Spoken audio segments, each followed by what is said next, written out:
O hangar 4 estava decorado para a cerimônia. Bandeiras pendiam em intervalos precisos ao longo das vigas de aço. Um pano de fundo com o tridente da marinha aparecia lá atrás do pódio. Filas de cadeiras dobráveis se estendiam até o fundo, ocupadas por oficiais em uniformes brancos, famílias em seus melhores trajes de domingo e um punhado de civis que ganharam convites por sua proximidade com a grandeza. À frente, a almirante Ria Blackwood movia-se com o tipo de energia que atrai as atenções para si. Com 42 anos, estava elegante e imponente no seu uniforme azul. Ela interagia com a multidão com uma facilidade treinada. As suas observações eram perspicazes o suficiente para provocar risos, mas calorosas o suficiente para parecerem pessoais. Ela estava a meio de uma história sobre resiliência quando o seu olhar se fixou numa figura ao fundo. Um homem com uma jaqueta de lona surrada, ao lado de uma adolescente segurando um estojo de violoncelo. Ria fez uma pausa, sorriu com precisão cirúrgica e fez a pergunta que revelaria tudo. Qual era o seu indicativo, herói? A sala ecoou com risadas educadas. O homem olhou para cima lentamente. Sua voz ficou baixa. Fantasma de ferro deliberado. O silêncio caiu como uma cortina. Vários veteranos endireitaram-se nas suas cadeiras. A expressão de Ria congelou por meio segundo antes de ela se recompor. O ar da madrugada no porto de West Haven cheirava a sal, gasóleo e trabalho honesto. Thorne Merrick movia-se pelo estaleiro com a eficiência de um homem que passou anos a aperfeiçoar cada movimento. As suas mãos, marcadas por cicatrizes e calos, manuseavam uma chave de torque com uma precisão que revelava uma memória muscular mais antiga do que a sua profissão atual. No canto do pequeno escritório anexo ao galpão principal, uma bandeira americana dobrada em triângulo repousava numa prateleira alta ao lado de uma caixa de metal amassada que não era aberta há anos. Lana apareceu na porta com duas canecas de café, a dela com muito açúcar, a dele puro. Eles não precisavam de palavras para essa parte da manhã. Era o ritmo que construíram ao longo de 16 anos, apenas os dois. Ela colocou a caneca dele na bancada e tirou uma autorização da mochila, o papel já amarrotado por uma semana na pasta. A orquestra da West Haven High School tinha sido convidada para se apresentar na base naval como parte de uma angariação de fundos para o programa de artes. O diretor Finch precisava de $10.000 até junho, ou o departamento de música seria destruído. A excursão exigia a assinatura dos pais. Thorne examinou o formulário, seus olhos fixando-se nas palavras base naval, e permanecendo ali por um tempo um pouco longo demais. Então, ele pegou uma caneta e assinou com o tipo de determinação que encerrava debates internos.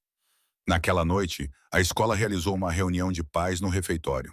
O diretor Finch ficou em pé sob as luzes fluorescentes piscantes e explicou a crise com a honestidade cansada de um educador que já havia travado essa luta muitas vezes. O programa de artes foi o primeiro a ser cortado. Sempre foi assim. Adria Collins, a bibliotecária da escola que também ajudava na orquestra, observava Thorne do outro lado da sala. Ela notava coisas que os outros não percebiam. A maneira como ele ficava de costas para a parede. A maneira como os seus olhos mapeavam as saídas antes de ele sair no sábado. A maneira como ele se comportava, com uma postura que não combinava com o seu macacão. Pela cidade, as pessoas começaram a fazer perguntas. Thorne nunca respondia. Ele consertava barcos, pagava as contas em dia, comparecia a todos os concertos de Lana e mantinha o seu passado exatamente onde ele pertencia. Enterrado. Naquela noite, depois que Lana foi para a cama, Thorne ficou na janela com vista para o porto. À distância, as luzes dos navios da marinha piscavam contra a água escura. Algo em sua expressão mudou, um aperto ao redor dos olhos que Lana teria reconhecido se estivesse acordada. Ela aprendeu ao longo dos anos que o pai evitava tudo o que estivesse relacionado com os militares, desfiles, cerimônias, eventos do Dia dos Veteranos. Ele sempre tinha um motivo, e ela parou de perguntar o porquê. Mas isso era diferente. Era por ela. Ele iria à base, assinaria os formulários, ficaria em segundo plano e iria embora. Simples. A decisão parecia clara até ele se lembrar de que nada relacionado com a sua vida antiga tinha sido simples. O autocarro escolar passou pelo posto de controlo às 8 horas. Thorne se ofereceu para acompanhar os alunos. Uma decisão que surpreendeu o diretor Finch e agradou Lana de uma forma que ela não expressou em voz alta. Ao se aproximarem do portão, Thorne conduziu os outros pais pelo processo de segurança com uma fluência que fez Andrea levantar ligeiramente as sobrancelhas. Ele conhecia o protocolo sem precisar perguntar, passando pelas etapas como um homem que já tinha feito isso milhares de vezes. Uma vez dentro, ele não precisou verificar as placas para saber qual direção levava ao hangar 4.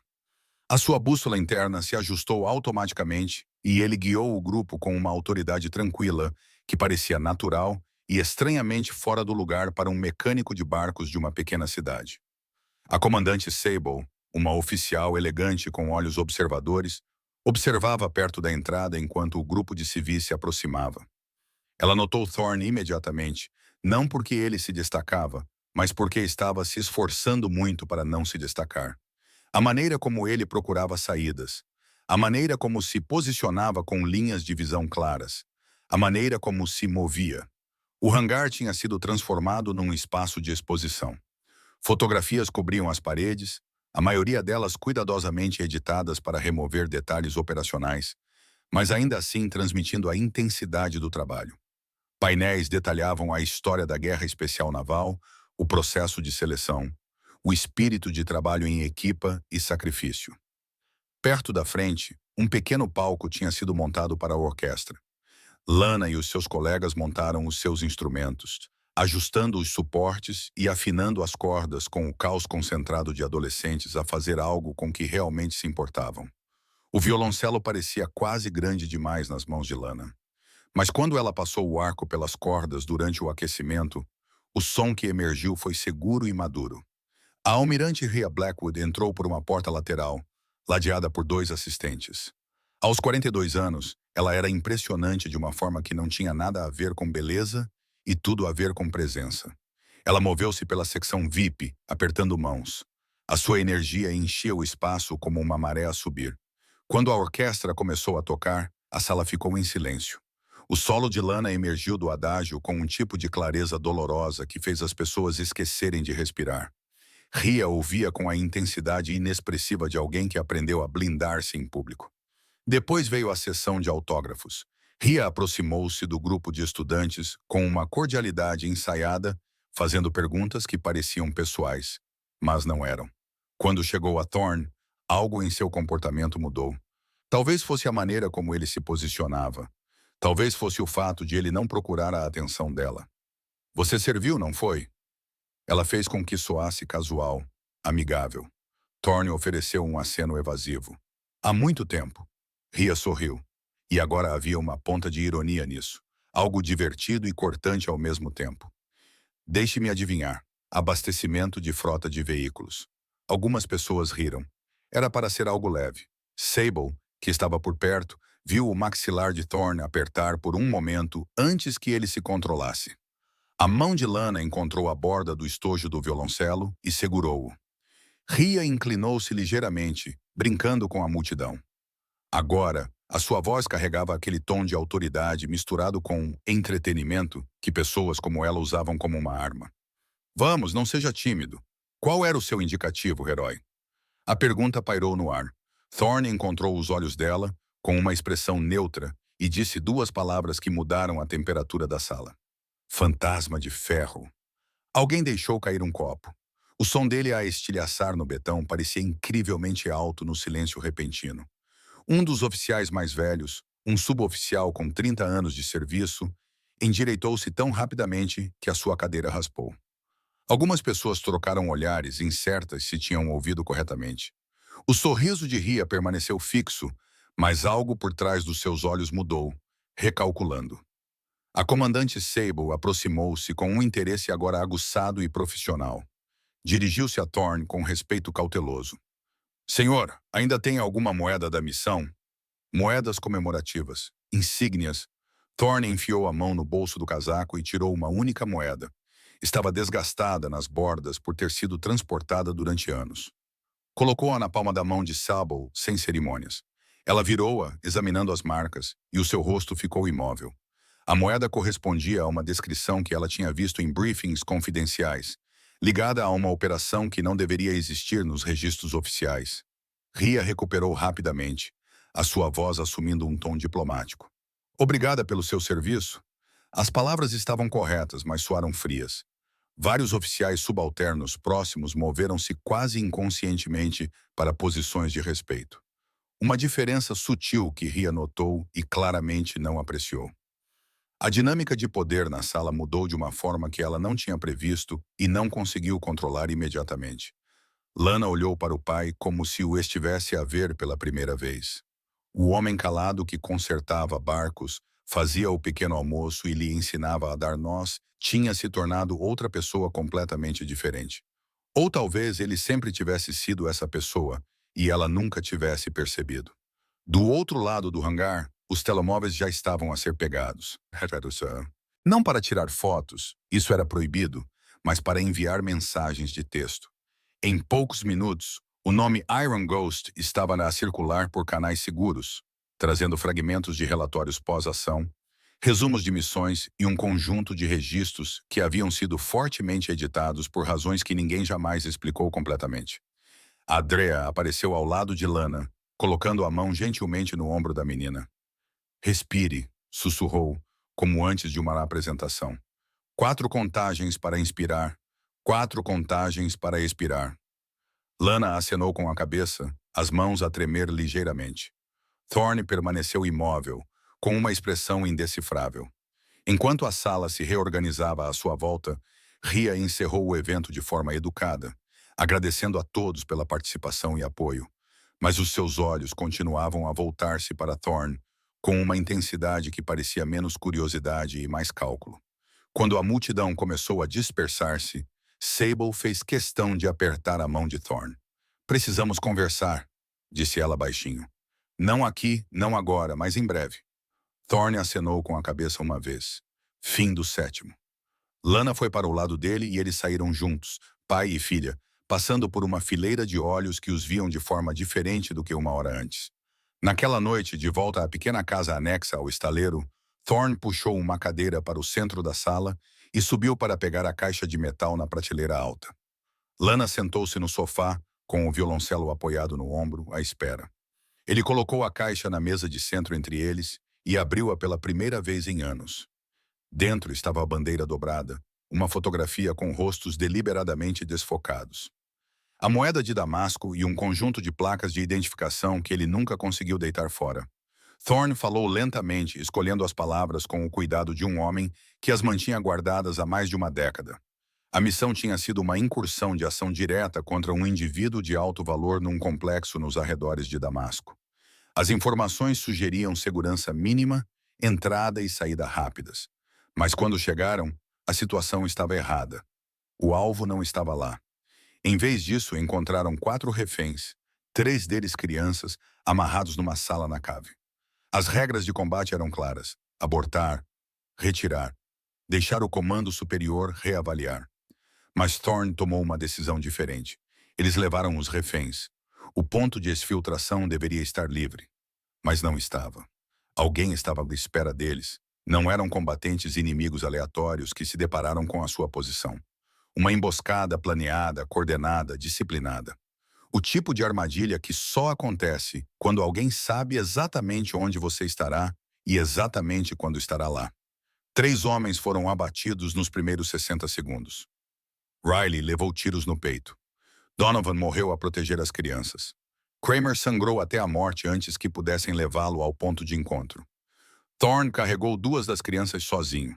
Percorreu 11 quilômetros de território hostil com nada além de uma arma e a vontade de mantê-las vivas. O relatório oficial contou uma história diferente. Culpou a equipa por desobedecer ordens. Apresentou a emboscada como o resultado previsível de um mau julgamento tático. Escondeu o fato de que alguém na cadeia de comando falhou catastroficamente ou, pior ainda, revelou a sua posição. Rhea Blackwood era a coordenadora da missão naquela noite. Jovem, ambiciosa e recém-promovida, a um cargo que lhe dava acesso a detalhes operacionais e autoridade para tomar decisões em tempo real. Quando a poeira baixou e os corpos voltaram para casa, foi ela quem moldou a narrativa. Ousada o suficiente para correr riscos, perspicaz o suficiente para encobrir erros, implacável o suficiente para deixar 3 homens mortos carregarem a culpa para que a sua carreira pudesse continuar a sua trajetória ascendente. Andrea tinha partilhado uma parte da história mais cedo naquele dia. Depois de puxar Lana de lado, o seu irmão mais velho tinha sido um dos reféns. Ele ainda falava sobre o fantasma que o carregou pelo deserto. O homem cujo rosto ele mal tinha visto, mas cuja voz nunca tinha esquecido. Lana ficou sentada em silêncio por um longo tempo, depois que o pai terminou de falar. Então, ela pousou o violoncelo, atravessou a sala e o abraçou. O abraço foi intenso e sem palavras. O tipo de abraço que diz tudo o que a linguagem não consegue. Quando ela finalmente se afastou, seus olhos estavam molhados, mas sua voz estava firme. O que acontece agora? Thorne olhou para a bandeira, a moeda, a fotografia desfocada. Não sei, mas aconteça o que acontecer, tu vens em primeiro lugar. Lana acenou com a cabeça. Ela compreendeu. O pai dela passou 16 anos a construir uma vida tranquila, porque o silêncio tinha sido a única maneira de seguir em frente. Mas o silêncio tinha um custo. E talvez, apenas talvez, fosse hora de pagar um preço diferente. Os investigadores chegaram 3 dias depois. O NCIS e o gabinete do inspetor-geral trabalhando em coordenação. Encontraram-se com Thorne no estaleiro. Longe da casa, longe de Lana, a comandante Sable atuou como intermediária. A sua presença era um sinal de que não se tratava de uma emboscada. Thorne expôs os seus termos antes de dizer uma palavra sobre Damasco. A sua identidade permaneceu em segredo. A sua filha ficou fora disso. A sua vida atual permaneceu intocada. Eles concordaram. Nas 6 horas seguintes, Thorne explicou-lhes a operação em detalhes minuciosos. Descreveu o layout do complexo, os padrões de movimento dos combatentes inimigos, o som das crianças a chorar no escuro. Explicou a árvore de decisão que o levou a fazer reféns em vez de abortar a missão. Explicou-lhes a emboscada, a forma como o inimigo se posicionou, a precisão dos seus campos de fogo. Não foi um confronto fortuito. Foi uma zona de morte planeada. Os investigadores cruzaram o seu relato com registros de comunicações antigas, imagens de satélite e depoimentos de membros sobreviventes da equipa que foram entrevistados separadamente ao longo dos anos. Padrões surgiram. As inconsistências no registro oficial tornaram-se mais difíceis de ignorar. A ordem de abortar a missão chegou 47 minutos antes de a equipa encontrar os reféns, mas a linha do tempo não permitia essa lacuna, a menos que o centro de comando soubesse sobre os reféns muito antes da equipa. As interseções de rádio mostraram interrupções na comunicação em intervalos que sugeriam um gerenciamento deliberado do sinal, em vez de uma falha técnica, e o posicionamento do inimigo no ponto de infiltração correspondia a uma rota que havia sido discutida numa reunião prévia à missão. Informações que nunca deveriam ter saído dos canais seguros. A notícia foi divulgada discretamente no início. Um veículo de notícias militar informou que o almirante Blackwood havia sido colocado em licença administrativa enquanto se aguardava uma revisão interna. Sem detalhes, sem acusações, apenas o suficiente para dar início à especulação. Em 48 horas, a base anunciou uma doação substancial para o programa de artes da West Haven High School, um gesto enquadrado como ação comunitária, mas entendido por qualquer pessoa atenta como algo mais próximo de penitência. Lana voltou para a escola e tentou manter a cabeça baixa. Não funcionou. As crianças faziam perguntas. Os professores olhavam para ela de forma diferente. Ela passava os intervalos na sala de música, praticando escalas até os dedos doerem, usando o violoncelo como âncora contra a tempestade. Thorne vivia os seus dias com a consciência aguçada de um homem que sabia que se tinha tornado um alvo. Verificava as fechaduras. Variava os seus percursos, instalava câmaras. Os velhos reflexos voltaram facilmente. Memória muscular que nunca tinha realmente desaparecido. Adreazia passou pelo estaleiro uma noite com um termo de café e um saco de sanduíches. Sentou-se numa caixa virada e observou Thorne trabalhar por um tempo antes de falar. O meu irmão quer conhecê-lo como deve ser. Quero dizer, ele tentou encontrá-lo uma dúzia de vezes ao longo dos anos. Thorne não tirou os olhos do bloco do motor que estava a remontar. Ele não me deve nada. Talvez não, mas alguns fantasmas voltam para que possamos entender por que sobrevivemos. Thorne pousou a chave inglesa e finalmente olhou nos olhos dela.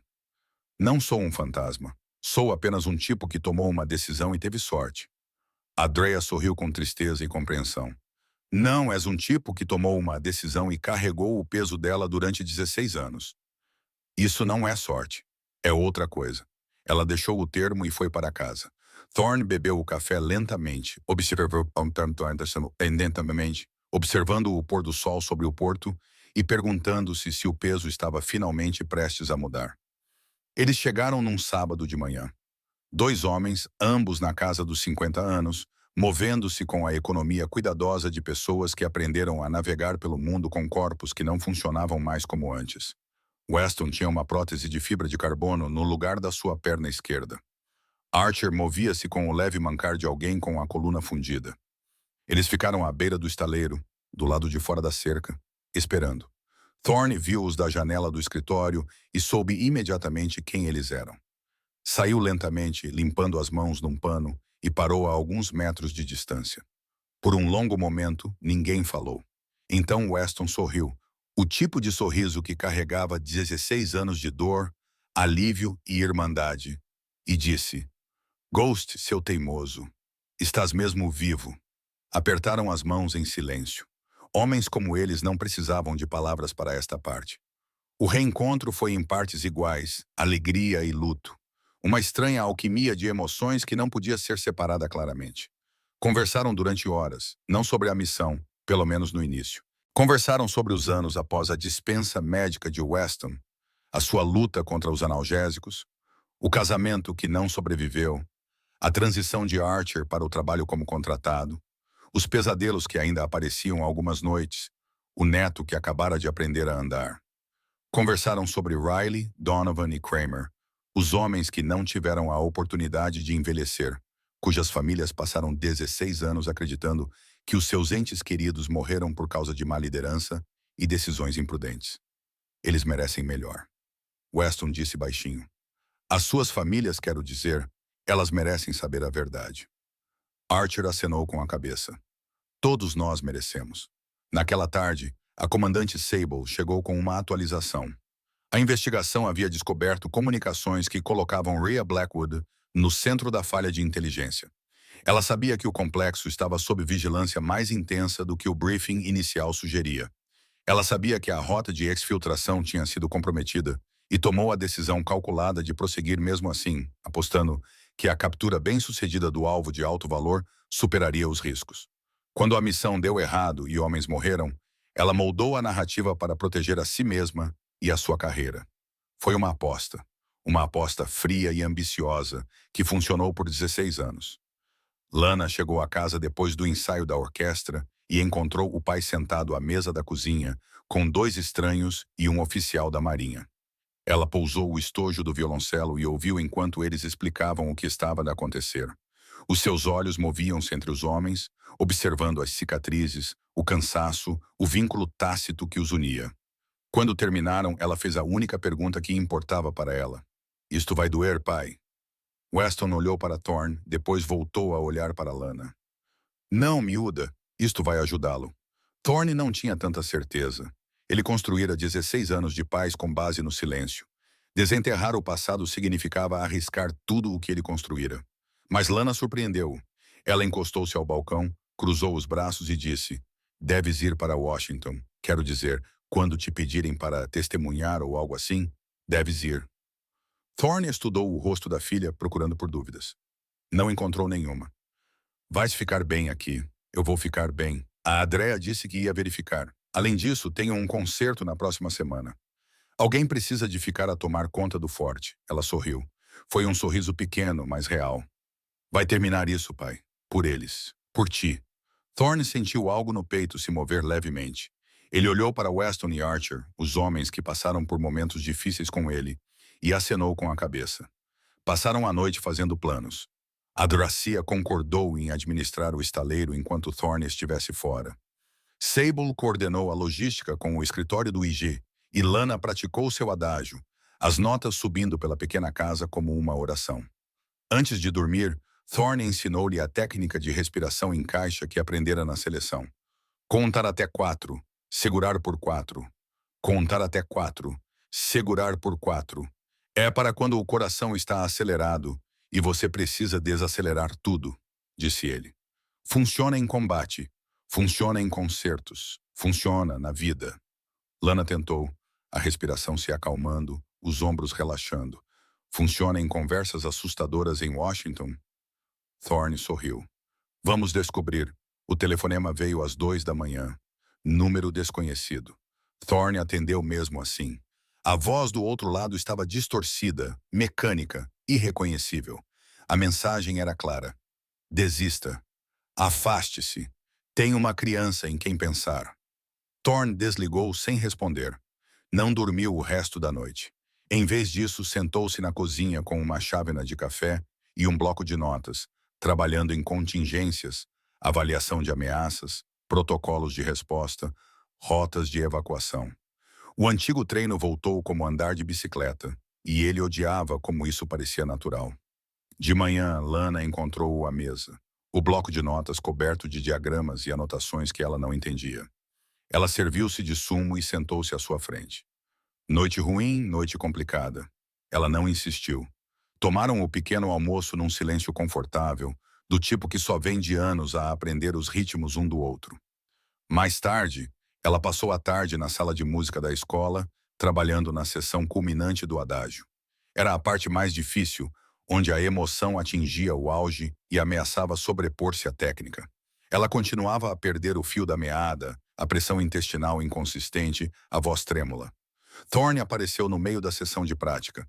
Sentou-se na última fila do auditório vazio e ouviu. Quando ela terminou e olhou para cima, frustrada, ele desceu para o palco. Estás a pensar demais, disse ele. O que queres dizer? As notas estão certas, a técnica é sólida, mas estás na tua cabeça. Em vez de confiar nas tuas mãos, ele demonstrou novamente o padrão de respiração em caixa. Antes da parte difícil, respira fundo. 444. Deixa o teu corpo lembrar-se do que sabe. Lana tentou. Desta vez, quando chegou ao clímax, o seu arco moveu-se com movimentos limpos e confiantes. O som encheu a sala, doloroso e perfeito. Thorne sorriu. É isso mesmo. Depois, sentaram-se na beira do palco com as pernas penduradas. Lana encostou a cabeça no ombro do pai. Estás com medo de Washington? Thorne considerou a pergunta cuidadosamente. Tenho medo de tomar a decisão errada e fazer com que outras pessoas paguem por isso. Essa é a parte difícil, mas tu tomaste a decisão certa. Salvaste aquelas crianças. Sim, mas também perdi 3 homens, e não importa o quão certa tenha sido a decisão, ainda carrego esse peso. Lana ficou em silêncio por um momento. Então ela disse, acho que é isso que torna a decisão certa, o facto de ainda carregares esse peso. Thorne virou-se para olhar para a sua filha, essa jovem de 16 anos incrivelmente sábia, que de alguma forma sabia dizer exatamente o que ele precisava de ouvir. Quando é que te tornaste tão inteligente? Tive uma professora muito boa. Naquela noite, Thorne arrumou uma pequena mala, uma camisa limpa, calças sociais e a bandeira dobrada num estojo de pano separado. Colocou a mala ao lado da porta por precaução. Suprimentos para uma evacuação rápida, caso as coisas dessem errado. Ele não achava que precisaria dela, mas há muito tempo aprendera que as coisas para as quais não se prepara são as que o matam. Lana a abraçou-o antes de dormir, segurando-o um pouco mais do que o habitual. Volte, disse ela, eu sempre volto. A sala de audiências no Pentágono era menor do que Thorne esperava. Painéis de madeira, bandeiras, uma longa mesa de conferência com microfones. Weston e Archer sentaram-se à sua esquerda. Do outro lado da sala, representantes do NCIS, do JAG e do gabinete do secretário da Marinha organizavam pastas e tablets. As luzes do teto iluminavam tudo com uma verdade fluorescente e crua. O processo começou com formalidades, juramentos e linguagem processual que deixaram Thorne com a pele arrepiada. Então começaram as perguntas. Eles o conduziram passo a passo por Damasco, desde o briefing pré-missão até a extração final. Ele respondeu a cada uma com precisão clínica, sem emoção, expondo os fatos. Os investigadores apresentaram registros de comunicações que mostravam que Ria estava ciente da inteligência comprometida. Exibiram imagens de satélite que confirmavam posições inimigas inconsistentes com o briefing. Apresentaram depoimentos de analistas de sinais que haviam sinalizado irregularidades na cadeia de comando naquela noite. Após 3 horas, eles chamaram um intervalo. Thorne saiu e encontrou o comandante Sable esperando com uma garrafa de água e uma atualização discreta. Está a correr bem. As provas são sólidas. Eles vão recomendar a absolvição total da equipa e uma revisão formal da conduta de Blackwood. Thorne acenou com a cabeça. Ele sentiu-se estranhamente entorpecido, como se o peso que carregava há 16 anos estivesse a ser levantado tão lentamente que ele não conseguia processar a ausência. Quando eles se reuniram novamente, o secretário da Marinha fez uma breve declaração. Ele reconheceu as falhas que permitiram que homens bons morressem e suas reputações fossem manchadas. Anunciou que os registros oficiais seriam corrigidos. Riley, Donovan e Kramer receberiam póstumamente a Cruz da Marinha. Weston e Archer teriam as manchas removidas dos seus currículos militares. E Thomas Everett, indicativo de chamada Fantasma de Ferro, seria reconhecido por ações consistentes com as mais altas tradições do serviço naval. As famílias estavam lá. A mãe de Riley, de cabelos grisalhos e chorando, o irmão de Donovan, segurando a mão do sobrinho, a viúva de Kramer. O seu rosto era uma paisagem de tristeza e alívio. Receberam as bandeiras dobradas, as medalhas, os pedidos de desculpas que nunca seriam suficientes, mas que foram oferecidos de qualquer maneira. Então Lana entrou na sala carregando o seu violoncelo. Ninguém tinha anunciado essa parte. Ela pediu permissão a Sable, e Sable, compreendendo que alguns momentos exigem mais do que palavras, silenciosamente organizou tudo. Lana sentou-se, ajustou o violoncelo entre os joelhos e começou a tocar o adágio. A sala ficou em silêncio absoluto. As notas moviam-se pelo espaço como um ser vivo, encontrando a dor, a honra e o amor que uniam essas pessoas devastadas. Quando ela terminou, não houve aplausos, apenas silêncio. O tipo de silêncio que contém tudo. Thorne aproximou-se do microfone pela primeira vez. Ele disse 4 frases, com a voz firme, mas comovida. A honra pertence àqueles que não voltaram para casa. Eles tomaram as decisões certas. Eles pagaram o preço. Estamos aqui para garantir que as pessoas se lembrem disso. Depois, houve apertos de mão, palavras baixas, o tipo de gestos que tentam unir o que não pode ser unido. Thorne deu por si a abraçar a mãe de Riley, enquanto ela soluçava no seu ombro, sussurrando, "Obrigada", repetidamente. Ele abraçou o irmão de Donovan, que tinha 7 anos da última vez que viu o irmão vivo. Ele ficou ao lado da viúva de Kramer e olhou para a medalha que ela esperou 16 anos para receber. Weston deu-lhe uma palmada nas costas. Archer apertou-lhe o ombro e Lana ficou ao lado.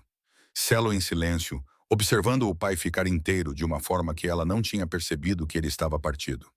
Rhea Blackwood saiu da sala de conferências adjacente 40 minutos após o término do procedimento principal. Ela parecia exatamente como no hangar 4, serena, em forma, imaculada, em uniforme. Mas a imprensa que a esperava do lado de fora contava uma história diferente. As câmaras acompanhavam os seus movimentos. Os repórteres gritavam perguntas que ela não respondia. À noite, o comunicado oficial seria divulgado. A almirante Blackwood foi colocada em licença administrativa, enquanto se aguarda uma investigação mais aprofundada sobre as decisões de comando relacionadas com a Operação Damasco. Lá dentro, o corredor esvaziou-se lentamente. Thorne foi um dos últimos a sair. Ele passou pelos retratos de antigos líderes da Marinha, homens e mulheres que enfrentaram escolhas impossíveis e viveram com as consequências. Ele estava quase na saída quando a viu. Rhea estava perto de um corredor lateral, ladeada por 2 advogados da Marinha, mas momentaneamente sozinha. Os olhos deles se encontraram por um longo momento. Nenhum dos dois se moveu. Então Thorne fez algo que surpreendeu até a si mesmo. Parou, ficou em posição de sentido e fez uma saudação. Não era zombaria, não era desafio, era reconhecimento. Uma declaração de que, apesar de tudo, o uniforme ainda significava algo e a cadeia de comando ainda tinha peso, mesmo quando os indivíduos falhavam. O rosto de Rhea refletiu algo que ele não conseguiu decifrar. Então, quase contra a sua vontade, ela retribuiu a saudação. O gesto foi rígido, relutante, mas estava lá. Quando ela baixou a mão, Thorne falou, sua voz chegando bem longe. Às vezes, Coragem é ficar calado, mas hoje coragem era dizer a verdade. Ria manteve o olhar fixo nele por mais 3 segundos. Então ela se virou e foi embora. Seus advogados fecharam fileiras ao seu redor. Thorne continuou do lado de fora, onde Lana e Sable esperavam perto de um sedã do governo. A viagem de volta para West Haven levou 6 horas. Eles pararam uma vez para abastecer e tomar café. Lana dormiu no banco de trás durante a maior parte do tempo. O seu violoncelo estava seguro ao lado dela. Thorne conduziu em silêncio, observando a paisagem mudar de edifícios federais para subúrbios e para as extensões abertas da autoestrada que eventualmente levavam à casa. Quando chegaram ao estaleiro, o sol estava a se pôr. Adraia acenou da varanda do escritório. As luzes da loja estavam acesas. Tudo estava exatamente como eles tinham deixado. Lana acordou e bocejou. Estamos em casa, estamos em casa. Eles saíram do carro, esticaram-se e ficaram parados por um momento na luz que se esvaía. Em algum lugar em Washington, advogados redigiam documentos oficiais. Em algum lugar em West Haven, o diretor Finch marcava uma coletiva de imprensa para anunciar que o programa de artes havia sido salvo. E algures nas profundezas dos arquivos confidenciais, 3 nomes estavam a ser movidos de uma coluna para outra. A vergonha foi substituída pela honra. 16 anos tarde demais, mas não tarde demais para fazer diferença. Thorne olhou para a filha. Ela olhou para ele e sorriu. Fizeste bem, pai. Tu também. Entraram juntos, pai e filha, e fecharam a porta do dia mais difícil das suas vidas. 3 semanas depois, o estaleiro naval voltou ao seu ritmo familiar.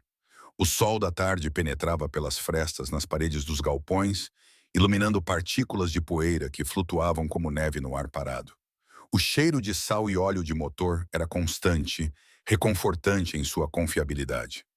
Lana sentou-se em uma caixa perto da beira da água, tocando algo novo. Não era mais o adágio, mas uma peça mais leve, algo com esperança entrelaçada nas notas.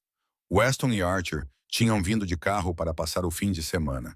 Sentaram-se a uma mesa improvisada construída com cavaletes e contraplacado, bebendo cerveja de garrafas suadas pelo calor de junho. A moeda de Damasco repousava ao lado da bandeira dobrada. Objetos que tinham estado escondidos por tanto tempo, agora repousavam à vista de todos. Alguém bateu no portão. Thorne olhou para cima, ficou tenso por um momento por hábito, mas relaxou quando viu quem era. Um homem na casa dos 30 anos, alto e bronzeado, estava ao lado de uma mulher e 3 jovens adultos, o irmão de Adrea, e atrás dele os outros reféns daquela noite que já não eram crianças, mas carregavam a memória do terror da infância nas rugas ao redor dos olhos. No início não falaram muito. O irmão deu um passo à frente, estendeu a mão, e quando Thorne a apertou, puxou-o para um abraço que durou o tempo suficiente para dizer tudo o que as palavras não conseguiam. A mulher, que tinha 9 anos quando Thorne a carregou por 11 quilômetros através de território hostil, chorou baixinho. Um dos jovens, que tinha 6 anos, ficou parado a olhar como se estivesse a ver um mito tornado realidade. Eles ficaram por 1 hora. Agradeceram-lhe, embora Thorne insistisse que não havia nada a agradecer. Conheceram Lana, que era gentil e tímida na mesma medida. Ficaram à beira da água e observaram os barcos a entrar e sair do porto, enquanto o sol se punha no horizonte. Antes de partirem, o irmão colocou algo na mão de Thorne. Uma fotografia amarrotada e desbotada, mostrando 4 rostos, 3 deles crianças. Um deles era um jovem em farda cujas feições mal se distinguiam na escuridão, mas cuja presença era inconfundível. Nunca esquecemos, disse o irmão simplesmente. Depois de partirem, o comandante Sable chegou sem uniforme, carregando um pack de 6 cervejas e uma pergunta. A Marinha quer saber se consideraria voltar. Consultoria, formação, algo discreto. Ainda tem as competências de que eles precisam. Thorne abanou a cabeça, sorrindo pela primeira vez em semanas. Estou bem aqui. Tem a certeza de que poderia fazer muito bem? Estou a fazer bem. Ele apontou para Lana, para o estaleiro, para a vida tranquila que construíra. É aqui que devo estar. Sábio acenou com a cabeça, sem surpresa. É justo, mas se alguma vez mudares de ideias, há pessoas que ficarão felizes por ter-te de volta. Ela ergueu a cerveja num brinde. Aos fantasmas que voltaram para casa.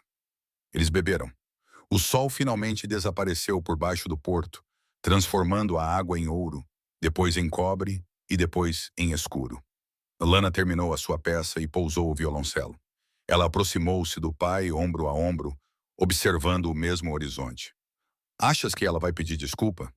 A Blackwood, quero dizer. Thorne pensou nisso. Talvez, mas não preciso que ela o faça. A verdade veio ao de cima. Isso é suficiente. Em Washington, Rhea Blackwood estava sentada num escritório silencioso, a analisar as suas opções com advogados que cobravam a hora. O seu telemóvel vibrou uma vez com uma mensagem que ela redigiu e apagou uma dúzia de vezes antes de finalmente enviar. Dizia apenas, obrigada. Thorne viu a mensagem quando verificou o seu telemóvel mais tarde naquela noite. Ele leu duas vezes, pensou em responder, depois pousou o telemóvel e não respondeu. Algumas conversas não precisavam de resposta. Na manhã seguinte, Thorne acordou cedo e caminhou até a água. A primeira luz estava a surgir sobre o porto, pintando tudo em tons de cinza e dourado. Ele ficou na beira do cais com as mãos nos bolsos e pensou em Riley, Donovan e Kramer. Pensou no peso do comando, no custo das decisões, no preço do silêncio. E pela primeira vez em 16 anos, o peso pareceu mais leve. Não tinha desaparecido. Nunca desapareceria, mas estava mais leve, mais suportável. Lana apareceu ao seu lado, com duas canecas de café nas mãos. Entregou-lhe uma sem dizer nada. Ficaram juntos, pai e filha, observando os barcos começarem a sua lenta procissão em direção ao mar. Sabe qual é a melhor parte? Lana perguntou. Qual é? Não precisa mais ser um fantasma. Thorne sorriu. Sério? Sorriu. E sentiu como se fosse um músculo que ele havia esquecido que tinha. Não, acho que não. Atrás deles, o estaleiro ganhava vida. Weston e Archer carregavam equipamentos na caminhonete de Archer, preparando-se para voltar às suas próprias vidas. Adria chegou para abrir o escritório. A cidade começou a acordar. Alheia ao milagre silencioso que tinha acontecido no seu meio. Em algum lugar distante, uma boia com sino tocava ao ritmo da maré. Lana ergueu o seu café em um brinde simulado ao fantasma de ferro. Que ele descanse em paz. Thorne bateu a sua caneca contra a dela. E as pessoas que ele pode ser agora. Eles beberam. A luz ficou mais forte. A água passou de cinzenta para azul. E Thomas Everett, pai e mecânico de barcos, anteriormente conhecido como Iron Ghost, ficou na beira do porto de West Haven e sentiu, pela primeira vez em toda a sua vida, como um homem que finalmente tinha voltado para casa.